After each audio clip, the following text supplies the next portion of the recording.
First up in this week's news, following on from the monster 41 megapixel Lumia 1020, the Finns have gone and announced the Nokia Lumia 625, a new Windows Phone 8 that's big on screen size and low on price. The phone builds on from the similar budget Lumia 620 but ups the screen size to a huge 4.7 inches, the same size as the HTC One, giving you more room to watch videos and play games. You'll also be able to pop off its rear shell and change to one of 5 different colours. It's also armed with 4G's super speed powers, while its super sensitive touchscreen lets you tap away even with gloves on. You'll find it armed with a 1.2 GHz dual-core processor and 512MB of RAM, while there's 8GB of onboard storage which you can upgrade with a micro SD card. But it's clear that this is no Lumia 1020 though, as it's equipped with a 5MP snapper on the back, but it works with Nokia's smart camera app, plus there's a VGA front-facing camera for video calls. Along with 4G, the Lumia 625 is also armed with the usual Wi-Fi, Bluetooth and GPS, although it is missing NFC.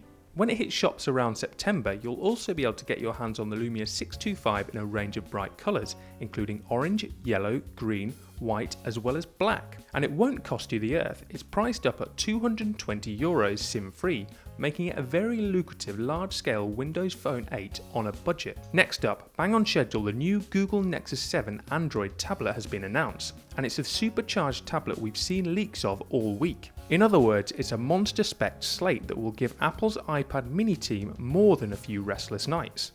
It keeps the 7-inch screen size but ups the resolution to a stunning Full HD 1920 by 1200 resolution, but it's still 2mm thinner and 6mm narrower. There are now front and rear facing cameras, 1.2MP front and 5MP rear, a HDMI output so you can now plug in the Google Nexus 7 to your TV and play back video and games. It's all powered by a beefy 2GB of RAM and a blazing 1.5GHz quad-core processor, and you'll even be able to pick up a 4G version if you want turbo download speeds outside of Wi-Fi hotspots. Despite all the extra tech inside, it still runs for longer than the original Nexus 7, 9 hours of non-stop video or 10 surfing the web, and when you're running low you can drop it on a wireless charger to juice it up. The new Google Nexus 7 also runs the new version of Android Jelly Bean version 4.3 right out of the box, which boasts better graphics for gaming, support for low-power Bluetooth 4.0 accessories, better parental controls for tablets, and full HD video streaming which already works with the Netflix Android app. The new Google Nexus 7 goes on sale in the US on the 30th of July, with the UK launch coming soon, starting at £199 for the 16GB Wi-Fi only model and heading up to £239 for the 32GB Wi-Fi model and £299 for the 4G model. Next, the console spec wars continue as Microsoft's now revealed more details about the state of indie games on the Xbox One. After originally blocking indie games on Xbox Live for the next Xbox, it's now confirmed you will be able to publish your own titles on the platform. Previously, Microsoft had said that you would not be able to upload your own games on Xbox Live on the Xbox One. You would have to find a publisher who would agree to sell the game and take a cut. And better still, any shop-bought Xbox One can be used for development too, so you won't have to shell out for any pricey debug development kit.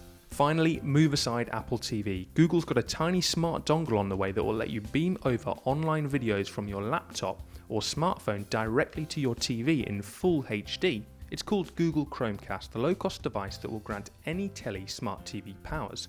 The tiny 2-inch dongle plugs straight into one of your free HDMI ports and is powered up by USB from either a powered plug or a USB port on your telly. Along with its small size, it's also got a small price to match. It'll set you back $35 or £22 to grant your TV smart powers, along with 3 months free of Netflix, which is a bargain compared to Apple TV. It's set to work on Android and iOS gadgets alongside your Mac or PC that's running Chrome, although there's no sign of Windows Phone 8 support at the moment. Google's focusing heavily on its own assortment of apps for the big screen, including YouTube, Google Play Movies and Google Play Music, as well as Netflix. There's also more apps set to be supported along the way.